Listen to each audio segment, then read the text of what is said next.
শুধু দর্শক মন্ডলী, এই পালাটি হচ্ছে এবছরের আমাদের নতুন পালা।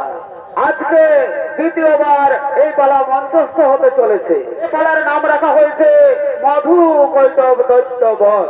তাই দেখুন কিভাবে হলো সেই দুই দৈত্যের নিধন। তাই শুরু করতে চলেছে মধু কৈতব দৈত্য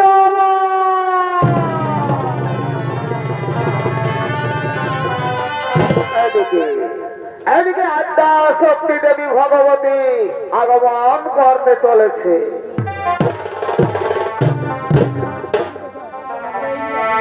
এসব নয়নী